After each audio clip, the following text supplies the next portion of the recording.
बहुत समय पहले की बात है। उदयपुर नाम के एक राज्य पर राजा वीर सिंह का शासन था। एक दिन राजा ने अपने विश्वसनीय मंत्री से कहा, मंत्री जी, मेरे मन में कई प्रश्न घूम रहे हैं, लेकिन मैं उस प्रश्न का उत्तर ढूंढ ही नहीं पा रहा हूं। मंत्री ने विनम्रता से पूछा, अरे महाराज, तो इसमें हैरानी कैसी? आप जल्दी से हमें बताइए, आपके मन में ऐसा क्या प्रश्न चल रहा है? राजा ने गंभीर स्वर में कहा, मंत्री जी, मेरा प्रश्न यही है कि मछली जल में रहती है, लेकिन पानी कब पीती है? राजा का यह प्रश्न सुनकर मंत्री और दरबार के अन्य लोग चौंक गए। मंत्री ने कहा, लेकिन महाराज, ये कैसा सवाल है? आखिर कोई व्यक्ति ये कैसे बता सकता है कि मछली पानी में रहकर पानी कब पीती है? राजा ने दृढ़ता से कहा, नहीं मंत्री जी, मुझे इस प्रश्न का उत्तर चाहिए। जाओ और पूरे राज्य में ये घोषणा कर दो, यदि कोई भी व्यक्ति इसका जवाब दे दे तो मैं उसे अपना आधा राज्य दे दूंगा। राजा का आदेश होते ही सैनिक पूरे राज्य में घोषणा करने लगते हैं, सुनो सुनो, राजा का आदेश है, यदि कोई भी व्यक्ति राजा के प्रश्न का उत्तर दे दे तो राजा उसे अपना आधा राज्य दे देंगे, और यदि राजा के प्रश्न का उत्तर नहीं दे पाया तो राजा उसे कारागार में डाल देंगे। राज्य के लोग इस घोषणा को सुनकर उत्साहित हो उठे। एक व्यक्ति ने कहा, अरे वाह, ये तो बड़ा अच्छा मौका है खुद को अमीर बनाने का। आखिर मैं भी चलकर देखता हूं कि राजा क्या प्रश्न पूछना चाहते हैं। राजा की ये घोषणा सुनकर राज्य के कई लोग राज दरबार में पहुंच जाते हैं। एक व्यक्ति ने दूसरे से पूछा, अरे भाई, क्या आप भी राजा का सवाल बताने के लिए आए हैं? दूसरे ने जवाब दिया, हां, मैं भी राजा का सवाल जानना चाहता हूं। दरबार में प्रवेश करते हुए सैनिक ने कहा, तो ठीक है, आप अंदर जा सकते हैं। लेकिन जैसे ही कोई व्यक्ति प्रश्न का उत्तर नहीं दे पाता, राजा क्रोधित होकर कहता, यदि प्रश्न का उत्तर नहीं पता है तो अपने आप को विद्वान कहते हो। सैनिकों, इसको कारागार में डाल दो। राजा ने सभी से कहा, मैं आपको प्रश्न बताऊंगा, उससे पहले आपको मेरी शर्त से भली भांति परिचित होना आवश्यक है। एक व्यक्ति ने कहा, महाराज, मैं आपकी शर्त से भली भांति परिचित हूं। बोलिए महाराज, आपका क्या सवाल है? राजा ने दोहराया, मेरा यही सवाल है कि मछली पानी के अंदर रहती है, लेकिन वो पानी कब पीती है? उस व्यक्ति ने कहा, अरे महाराज, ये कैसा सवाल है? आखिर ये कोई कैसे बता सकता है? महाराज, आपका ये सवाल उचित नहीं है। राजा भड़क उठे, क्या बोला? ये सवाल उचित नहीं है, एक राजा की बात की निंदा कर रहा है। सैनिकों, इस दुष्ट को तुरंत कारागार में डाल दिया जाए। कई लोग असफल हो चुके थे। राजा ने मंत्री से कहा, मंत्री जी, आखिर कोई भी व्यक्ति हमारे इस सवाल का जवाब क्यों नहीं दे पा रहा है? मंत्री ने जवाब दिया, महाराज, क्या बताओ, ये सवाल ही इतना विचित्र है कि कोई व्यक्ति इसका उत्तर दे सके। राजा ने कहा, मंत्री जी, अब तो एक ही व्यक्ति इस सवाल का जवाब दे सकता है। मंत्री ने पूछा, बोलिए महाराज, वो कौन है? हम अभी उस व्यक्ति को बुलाकर लाते हैं। राजा ने कहा, मंत्री जी, उस व्यक्ति को बुलाने की आवश्यकता नहीं है, वो व्यक्ति हमारे पास ही मौजूद है। मंत्री जी, वो व्यक्ति कोई और नहीं, आप ही हैं। मंत्री स्तब्ध रह गए। लेकिन महाराज, मैं इस सवाल का जवाब कैसे दे सकता हूं? राजा ने धमकाते हुए कहा, मंत्री जी, अब तो आपको ही इस सवाल का जवाब देना होगा, और यदि जवाब नहीं दे पाए तो मैं तुम्हारे साथ तुम्हारे परिवार को भी संपूर्ण जीवन का कारावास सुना दूंगा। राजा के मुख से ये बात सुनकर मंत्री हैरान रह जाता है। राजा ने पूछा, क्या हुआ मंत्री जी, आप कहां खो गए? मंत्री ने जवाब दिया, कहीं नहीं महाराज। मंत्री ने आगे कहा, ठीक है, यदि आप इस सवाल का जवाब जानना चाहते हैं तो फिर आपको मुझे 1 महीने की मोहलत देनी पड़ेगी। राजा ने सहमति दी, ठीक है मंत्री जी, मैं आपको पूरे 1 महीने की मोहलत देता हूं। आप जहां भी जाना चाहते हैं जाइए, जो भी करना चाहते हैं वो करिए, मुझे इस सवाल का जवाब चाहिए। घर पहुंचकर मंत्री उदास बैठे थे। उनके बेटे अर्जुन ने पूछा, क्या बात है पिताजी, आप इतने चिंतित क्यों हैं? मंत्री ने कहा, अरे बेटा, मैं तुम्हें क्या बताऊं, मैं बड़ी ही दुविधा में पड़ गया हूं, समझ नहीं आ रहा मैं क्या करूं। अर्जुन ने पूछा, लेकिन पिताजी क्या हुआ, आप कुछ बता क्यों नहीं रहे हैं?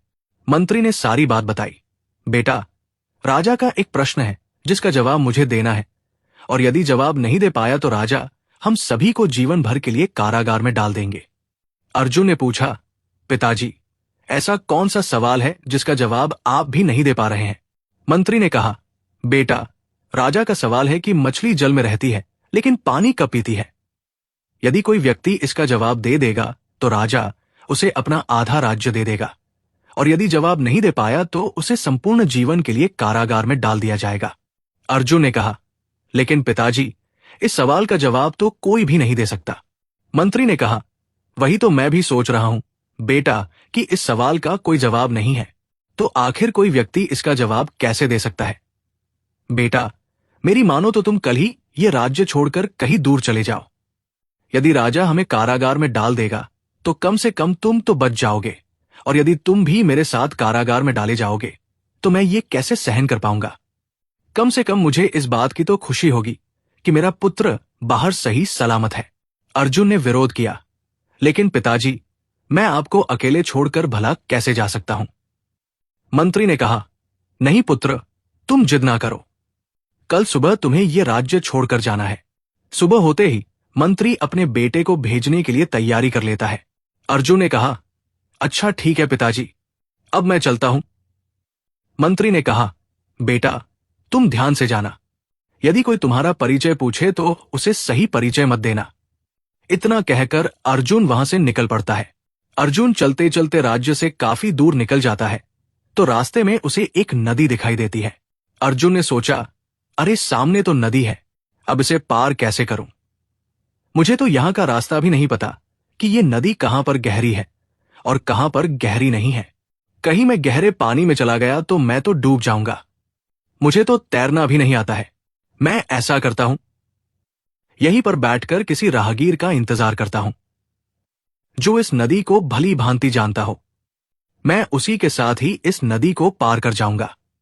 इतना सोचकर अर्जुन वहीं नदी के किनारे एक पेड़ के नीचे बैठ जाता है। उधर से एक ब्राह्मण गुजर रहा था जो भिक्षा मांगकर लौट रहा था। ब्राह्मण ने सोचा, आज तो मुझे अधिक भिक्षा मिल गई है। इतनी भिक्षा तो मुझे कभी नहीं मिली थी। अरे ये लड़का कौन है और इस पेड़ के नीचे बैठकर क्या कर रहा है? चलो उसके पास चलकर पूछता हूं। ब्राह्मण ने पूछा, अरे बेटा, क्या बात है? आप कौन हैं और इस नदी के किनारे क्यों बैठे हैं? अर्जुन ने कहा, अरे पंडित जी, मैं एक यात्री हूं। मैं इस नदी को पार करना चाहता था, लेकिन मुझे यह पता ही नहीं है कि यह नदी कहां पर गहरी है और कहां पर गहरी नहीं है। इसीलिए मैं किसी ऐसे व्यक्ति की राह देख रहा था जिसे इस नदी के बारे में अच्छी तरह से पता हो, जिसके साथ मैं इस नदी को पार कर सकूं।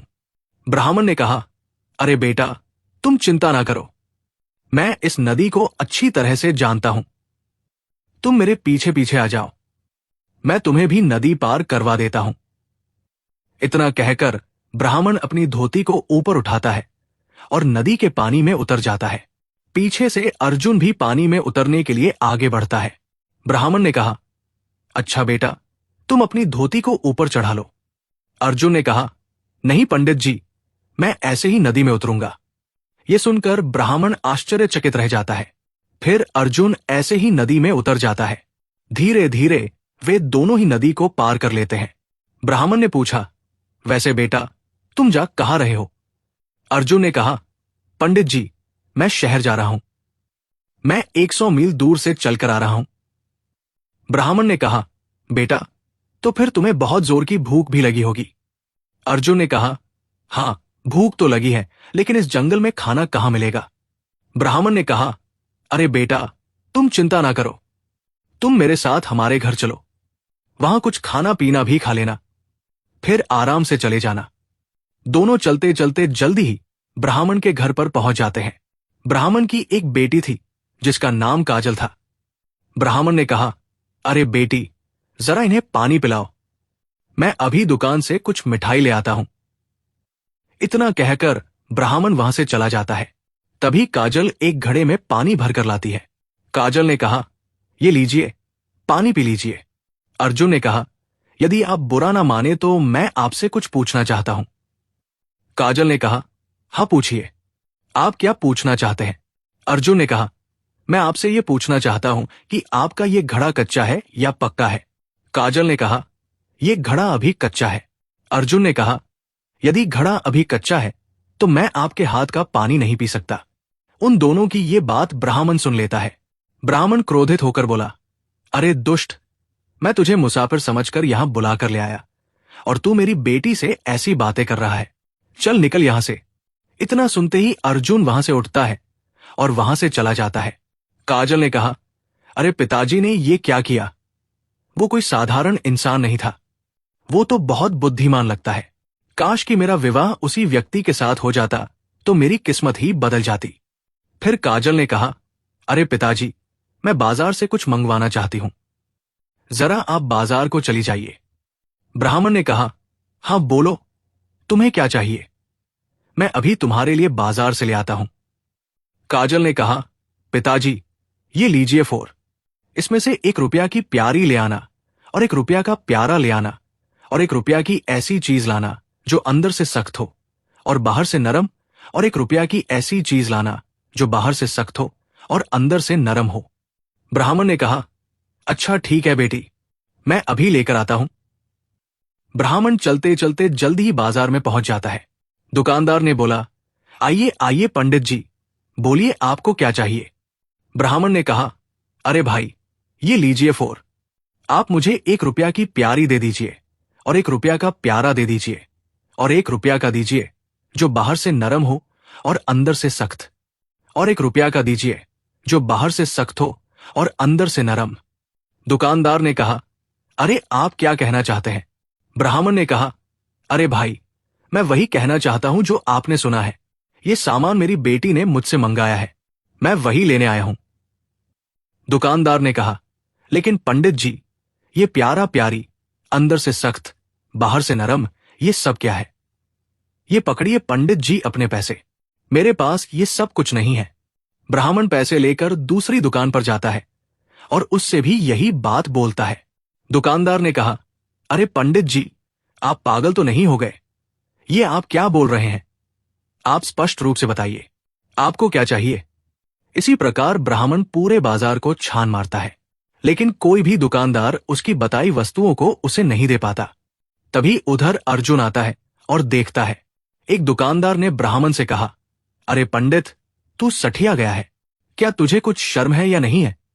चल भाग जा यहां से, नहीं तो मैं तुझे मार मार कर नीला कर दूंगा। अर्जुन ने पूछा, अरे भाई, क्या बात है? आप इनसे इस प्रकार बात क्यों कर रहे हैं?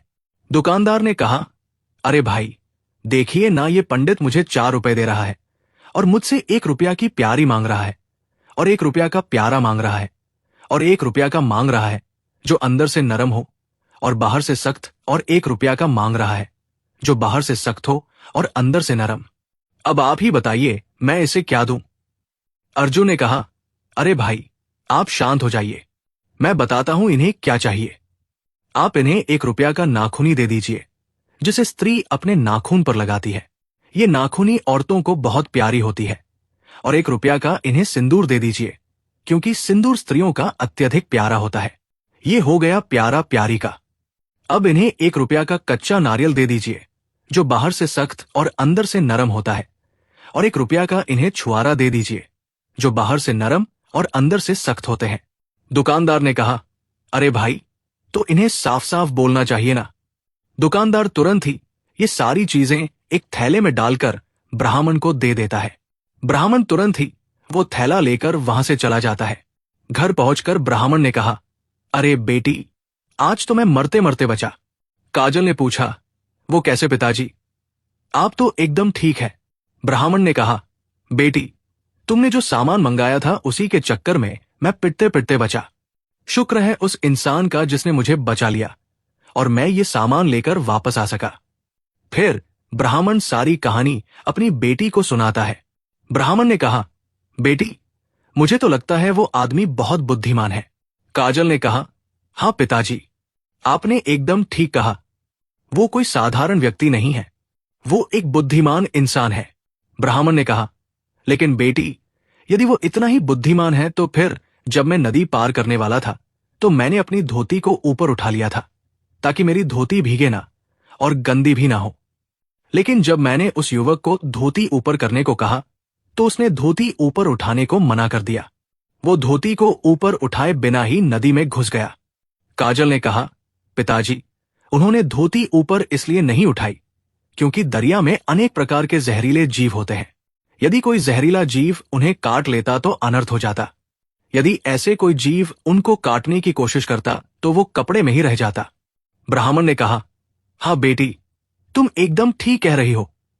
लेकिन बेटी, जब वो व्यक्ति यहां आया था तो वो तुमसे घड़ा कच्चा और पक्का क्यों पूछ रहा था? काजल ने कहा, पिताजी, उनके कहने का तात्पर्य यह था कि अभी तक मैं कुंवारी हूं या विवाहित हूं। जब मैंने उन्हें बता दिया कि मैं कुंवारी हूं तो उन्होंने पानी पीने से इनकार कर दिया। ब्राह्मण ने कहा, अरे वाह बेटी, तो इसका मतलब ये युवक बहुत ही बुद्धिमान है। लेकिन बेटी, तुम भी कम बुद्धिमान नहीं हो। अच्छा बेटी, यदि मैं तुम्हारा विवाह उसी व्यक्ति के साथ करवा दूं तो कैसा रहेगा? काजल ने कहा, पिताजी, इससे अच्छा तो कुछ हो ही नहीं सकता। वो भी इतने बुद्धिमान है और मैं भी, तो हम दोनों अपने जीवन के प्रत्येक सपनों को साकार कर सकते हैं। ब्राह्मण ने कहा, तो फिर ठीक है बेटी, मैं अभी उस युवक को बुलाकर लेकर आता हूं। ब्राह्मण जल्दी से वहीं पर जाता है जहां पर अर्जुन मिला था। लेकिन अर्जुन अब वहां से जा चुका था। ब्राह्मण ने दुकानदार से पूछा, अरे भाई, वो युवक कहां गया जिसने आपको ये सामान बताया था? दुकानदार ने कहा, पंडित जी, वो व्यक्ति तो इस ओर चला गया था। ब्राह्मण जल्दी से उसी ओर जाता है और देखता है अर्जुन एक पेड़ के नीचे बैठा हुआ था। ब्राह्मण ने कहा, अरे बेटा, तुम यहां पर क्यों बैठे हो? अर्जुन ने कहा, अरे पंडित जी, आपने तो हमें घर से बाहर निकाल दिया था, तो क्या करूं, इस पेड़ के नीचे ही बैठ गया। ब्राह्मण ने कहा, अरे बेटा, तुम यहां मत बैठो, चलो हमारे साथ मेरे घर चलो। अर्जुन ने कहा, अरे नहीं पंडित जी, और कुछ भी कहो पर मुझे घर चलने को मत कहो। एक बार गया था तो मेरा तिरस्कार कर मुझे भगा दिया। अगर इस बार भी चला गया तो आप मुझे मार कर ही छोड़ेंगे। ब्राह्मण ने कहा, अरे नहीं पुत्र, मैं तुम्हें कोई गलत शब्द नहीं बोलूंगा। मुझे माफ कर दो बेटा, तुम मेरे साथ चलो, तुम्हें मेरी बेटी ने बुलाया है। ब्राह्मण की बात सुनकर अर्जुन समझ जाता है कि वो लड़की उसे क्यों बुला रही है। अर्जुन ने कहा, अच्छा ठीक है, चलो मैं आपके साथ चलता हूं। इतना कहकर ब्राह्मण और अर्जुन दोनों वहां से चले जाते हैं। घर पहुंचकर काजल ने अर्जुन से कहा, यदि आप बुरा ना मानो तो मैं आपसे कुछ कहना चाहती हूं। अर्जुन ने कहा, हां बोलिए, आप मुझसे क्या कहना चाहती है? काजल ने कहा, मैं आपको बहुत पसंद करती हूं और आपके साथ विवाह करना चाहती हूं। क्या आप मुझसे विवाह करेंगे? अर्जुन ने कहा, नहीं सुंदरी, मैं तुम्हारे साथ विवाह नहीं कर सकता। काजल ने पूछा, लेकिन क्यों? आप मेरे साथ विवाह क्यों नहीं कर सकते? अर्जुन ने कहा, सुंदरी, मैं तुमसे विवाह कर तुम्हें रखूंगा कहां? मैं खुद बेघर हूं, इधर उधर भटक रहा हूं। मैं भला तुम्हारी जिंदगी कैसे बर्बाद कर सकता हूं? काजल ने कहा, लेकिन आपका कोई तो घर होगा जहां आप रहते होंगे। फिर अर्जुन अपनी सारी कहानी काजल को सुनाता है। काजल ने पूछा, लेकिन ऐसा क्या सवाल है जिसका जवाब आप भी नहीं दे पाए? अर्जुन ने कहा, महाराज का सवाल यह है कि मछली जल में रहती है लेकिन पानी कब पीती है? ये सवाल सुनकर काजल भी हैरान रह जाती है। वो समझ जाती है कि जो राजा इस सवाल को पूछ रहा है वो मूर्ख है। काजल ने कहा, अरे आप इतना क्यों घबराते हैं? मैं जानती हूं उसका जवाब क्या है। काजल की बात सुनकर अर्जुन के चेहरे पर मुस्कान आ जाती है। फिर उन दोनों का बड़े ही धूमधाम से विवाह हो जाता है। विवाह के बाद अर्जुन ने कहा, अच्छा पिताजी, अब मैं अपने राज्य वापस लौटना चाहता हूं। पता नहीं मेरे पिता किस हाल में होंगे। ब्राह्मण ने कहा, अच्छा ठीक है बेटा, आप दोनों ध्यान से जाना। इतना सुनकर दोनों पति पत्नी वहां से निकल पड़ते हैं। दोनों चलते चलते जल्दी ही अपने राज्य में वापस लौट आते हैं। उन दोनों को देखकर मंत्री हैरान रह जाता है। मंत्री ने कहा, अरे बेटा, तुम यहां वापस क्यों आ गए और तुम्हारे साथ ये कौन है? अर्जुन ने कहा, पिताजी, ये आपकी बहू है। फिर अर्जुन अपनी सारी कहानी अपने पिता को बताता है। मंत्री ने काजल से कहा, लेकिन बेटी, इस सवाल का जवाब तो कुछ हो ही नहीं सकता, तो फिर तुम इस सवाल का जवाब कैसे दे सकती हो? काजल ने कहा, पिताजी, आप चिंता ना करिए, आप राजा के पास जाइए और उन्हें कह दीजिए कि आपके सवाल का जवाब मेरी बहू देगी। लेकिन मेरी बहू की एक शर्त है। जब राजा शर्त पूछे तो कह देना कि मेरी बहू जवाब देने से पहले एक दिन आपके पूरे महल में घूमना चाहती है। काजल की ये बात सुनकर मंत्री राज दरबार में जाता है और राजा को सारी बात बताता है। राजा ने पूछा, शर्त? लेकिन कैसी शर्त? मंत्री ने कहा, महाराज, मेरी बहू उस सवाल का जवाब देने से एक दिन पहले आपके पूरे महल में घूमना चाहती है। राजा ने कहा, चलो ठीक है, मुझे तुम्हारी बहू की शर्त मंजूर है। अगले ही दिन काजल मंत्री के साथ महल पहुंचती है और मंत्री के साथ पूरे महल में घूमती है। काजल घूमते घूमते राजा के अस्तबल की तरफ पहुंच जाती है, जहां राजा के घोड़े बंधे थे। अस्तबल की देखरेख एक मोहन नाम का व्यक्ति करता था। काजल ने पूछा, पिताजी, ये व्यक्ति कौन है? मंत्री ने कहा, बेटी, ये राजा का बहुत ही वफादार नौकर मोहन है। यही अस्तबल की देखरेख करता है। काजल अस्तबल की तरफ घूम रही थी कि तभी उसकी नजर जमीन पर पड़े एक आभूषण पर पड़ती है। काजल चुपचाप उस आभूषण को उठा लेती है। काजल ने पूछा, पिताजी, क्या राजा की कोई पुत्री भी है? मंत्री ने कहा, नहीं बेटी, राजा की ना तो कोई पुत्री है और ना ही कोई पुत्र है। राजा तो निसंतान है। लेकिन बेटी, तुम ये सब क्यों पूछ रही हो? काजल ने कहा, कुछ नहीं पिताजी, बस ऐसे ही पूछ रही थी। थोड़ी देर बाद मंत्री अपनी बहू के साथ राज दरबार में पहुंचे। तब राजा ने पूछा, बोलिए मंत्री जी, आपकी बहू ने मेरा पूरा राजमहल देख लिया? फिर काजल बोली, हाँ महाराज, मैंने आपका सारा राजमहल देख लिया है। राजा ने कहा, तो बताओ फिर मेरे सवाल का जवाब कब दोगी? काजल ने कहा, महाराज, मैं इस सवाल का जवाब कल दूंगी। कल तक आपको जिस जिस को इस सवाल का जवाब सुनना है उसे बुला लीजिए। उधर मोहन ने महारानी से कहा, महारानी जी, मैंने सुना है महाराज के सवाल का जवाब मंत्री की बहू देगी। महारानी बोली, अरे आप ही ना कहा उस मूर्ख राजा के मूर्ख सवालों को बताकर इतनी सुनहरी रात को बर्बाद कर रहे हो।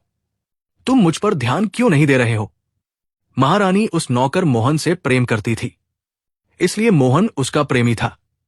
सुबह होते ही राज दरबार में सभी लोग जमा हो जाते हैं। काजल भी अपने पति अर्जुन और अपने ससुर के साथ राज्यसभा में उपस्थित होती है। काजल ने पूछा, महाराज, क्या राज्यसभा में सभी लोग आ चुके हैं? राजा ने कहा, हाँ, राज्यसभा में सभी लोग आ चुके हैं। काजल ने पूछा, लेकिन महाराज, महारानी तो कहीं पर भी दिखाई नहीं दे रही है। मंत्री ने भी कहा, हाँ महाराज, महारानी जी को भी बुला लीजिए, वो भी इस सवाल का जवाब सुन लेंगी। राजा ने कहा, हाँ, बात तो ठीक है। अरे सैनिकों, जाओ और जाकर महारानी को कह दो कि महाराज उन्हें राजदरबार में बुला रहे हैं। सैनिकों ने जाकर रानी से कहा, महारानी जी, आपको महाराज बुला रहे हैं, आप भी चलकर उस सवाल का जवाब सुन लीजिए। महारानी बोली, अच्छा ठीक है, तुम चलो, मैं अभी आती हूं। इसके बाद महारानी ने दासी से कहा, अरे दासी, तुम जाओ और मोहन को बुलाकर ले आओ। दासी तुरंत जाती है और मोहन को बुलाकर ले आती है। महारानी ने कहा, दासी, अब तुम जा सकती हो। इतना सुनकर दासी वहां से चली जाती है। मोहन ने महारानी से कहा, क्या बात है महारानी जी, आपने हमें क्यों बुलाया है? महारानी ने कहा, अरे सुनो ना, महाराज मुझे राज दरबार में बुला रहे हैं। मोहन ने कहा, तो महारानी जी, इसमें कौन सी बड़ी बात है, आप चली जाइए। महारानी ने कहा, लेकिन मोहन, मुझे बहुत नींद आ रही है, मैं कहीं नहीं जाऊंगी। तुम ऐसा करो, मेरी साड़ी और गहने पहन लो और लंबा सा घूंघट कर लो और राजा के पास बस चुपचाप जाकर बैठ जाना। मोहन ने कहा, लेकिन महारानी जी, मैं कैसे बैठ पाऊंगा वहां पर? महारानी ने कहा, अरे आप डरिए मत, आपको कुछ नहीं करना है, बस तुम्हें वहां पर जाकर बैठ जाना है और उस सवाल का जवाब सुनकर वापस लौट आना है। मजबूरन मोहन को साड़ी पहनना पड़ता है। साड़ी पहनकर लंबा सा घूंघट मारकर वो दरबार में पहुंच जाता है और राजा के बगल में जाकर बैठ जाता है।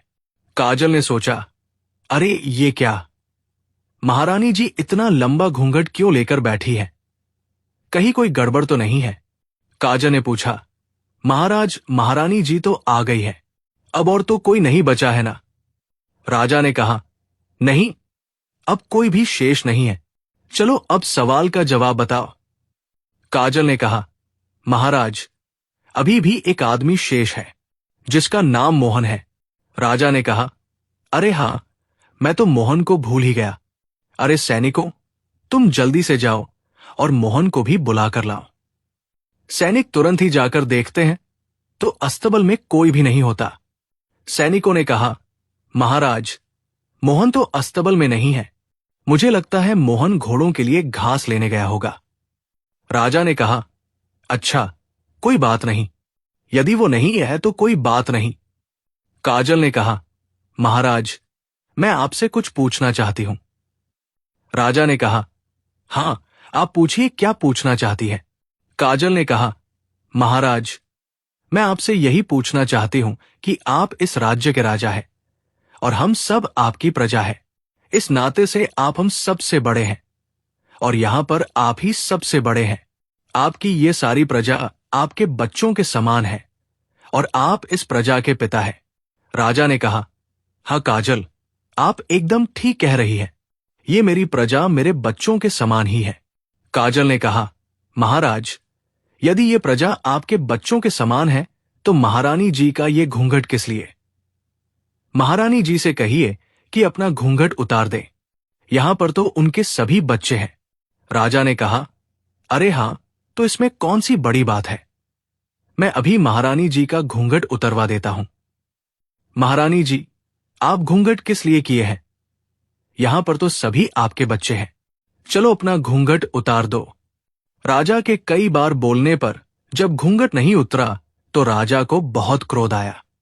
राजा ने कहा, अरे महारानी, तुम मेरी बात का कोई जवाब क्यों नहीं दे रही हो?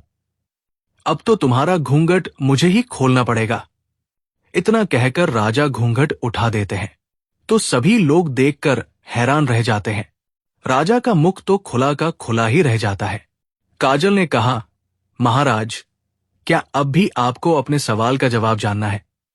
जब आप अपने ही घर में रहकर अपनी पत्नी के बारे में नहीं जान पाए कि आपकी पत्नी कब और कहां पानी पीती है, तो भला कोई व्यक्ति इस मछली के बारे में कैसे बता सकता है कि वो पानी कब पीती है?